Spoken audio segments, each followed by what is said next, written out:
Майским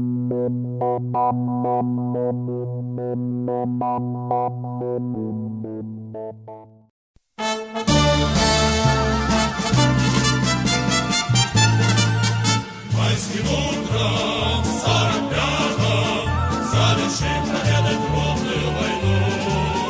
Полземли пройдя советские солдаты, принесли в Берлин весну.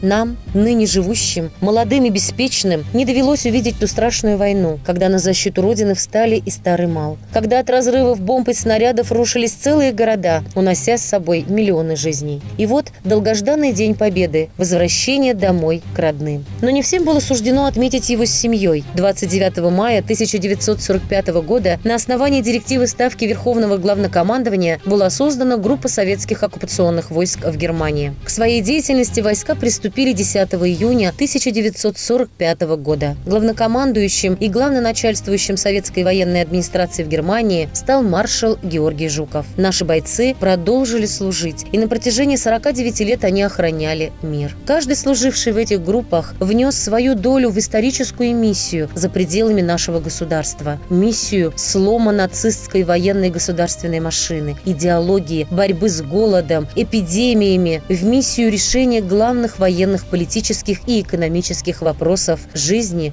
Германии. В 1949 году контрольный совет союзных войск был упразднен, и с 1954 года ГСОВГ стала именоваться Группой советских войск в Германии. Своей боевой мощью она, как фактор сдерживания, способствовала разрядке напряженности. В 1989 году Группа советских войск в Германии была переименована в Западную группу войск. За 49 лет в войсках прослужило более 8 миллионов наших соотечественников, из них 108 тысяч жителей Чувашии. Сотни тысяч наших сограждан родились в ГДР, провели там свое детство, учились в школах и в вузах. Группа советских войск в Германии имела свой гимн, марш воинов ГСВГ, и свой герб, символ изображения воина-освободителя с мечом и с немецкой девочкой на руках. После объединения Германии в 1990 году было принято решение о выводе западной группы войск. За 3 года и 8 месяцев в Россию и другие страны СНГ были выведены 6 армий, 22 дивизии, 49 бригад, 42 отдельных полка. Германию покинуло более 500 тысяч человек, в их числе свыше 300 тысяч военнослужащие. Выведено более 120 тысяч единиц вооружения и боевой техники. Последними состава ЗГВ территорию Германии покинул, спустив государственный флаг Российской Федерации, в Вюнсдорфе начальник штаба группы генерал-полковник Антон Терентьев. Рождение общественного объединения «Союз ветеранов Западной группы войск» 19 февраля 1994 года является очень значимым событием в жизни страны. Взрослея, общественное объединение было переименовано в межрегиональную общественную организацию «Союз ветеранов группы войск» в Германии, куда на сегодняшний день входит 39 региональных организаций. Президентом организации является генерал-полковник Антон Терентьев. И, как свидетельствует опыт последних лет, им было сделано многое. В 2014-2016 годах была развернута работа по объединению ветеранов в региональные организации на местах. Через местные органы власти, военные структуры, военкоматы подбирались наиболее уважаемые и активные ветераны, служившие в Германии. В знак преемственности от имени поколения победителей, защитивших нашу родину от фашистских захватчиков, ветеранам Великой Отечественной войны, полковником Павлом Игнатенко, было вручено знамя Союза ветеранов группы войск в Германии как официальный символ и реликвия олицетворения чести, славы и боевых традиций группы войск в Германии. Их важнейшей задачей является содействие осуществлению военно-патриотического и интернационального воспитания молодежи и военнослужащих. Приоритетной стала работа в учебно-образовательных учреждениях. Все организации Союза активно участвуют в подготовке и проведении мероприятий, посвященных Дню Победы, Дню ветерана группы войск в Германии, памятным датам России, республик, областей и городов. Большинство региональных организаций стали не только участниками, но и организаторами движения «Бессмертный полк». Они активно принимают участие в проведении вахты памяти в регионах, реализации проекта «Возвращенные имена», ритуалах перезахоронения погибших защитников Отечества, открытии мемориальных комплексов, стел и памятников. С появлением нового формата работы с молодежью юноармейского движения, созданного по инициативе Министерства обороны России, региональные организации стали активно участвовать в его деятельности. Более эффективно проводится работа с допризывной молодежью. В ветеранских организациях постоянно уделяют внимание и проявляют заботу о ветеранах Великой Отечественной войны, особенно инвалидах, прикованных в связи с болезнью к постели и проживающих одиноко. Создаются благотворительные фонды для оказания помощи ветеранам, выделение денежных средств на приобретение дорогостоящих лекарств, организации культурно-досуговой работы и на другие нужды. Заслуживает особого внимания одно из приоритетных направлений деятельности организации – отстаивание правды о нашем великом прошлом. Непримиримая борьба с фальсификаторами истории и, прежде всего, истории Великой Отечественной войны. Мероприятия, встречи, открытия, выставок и многое другое, проводимое территориальными организациями ветеранов группы советских войск в Германии, многозначительны и важны. Напомним о нескольких из них. Так, в июне прошлого года в Канашском краеведческом музее ветераны открыли фотодокументальную выставку «Всегда в дозоре боевом за рубежом». Основанием реализовать проект по сбору материалов и созданию базы данных ветеранов группы войск в Германии города Канаш и Канашского района стала личной инициативой члена правления Союза ветеранов Игоря Краснова. А вот ветераны Верхнего Дона, станицы Казанской, под руководством Петра Иващенко установили памятный обелиск всем погибшим при исполнении служебного долга за пределами Отечества в странах Варшавского договора, тем самым увековечив память героям.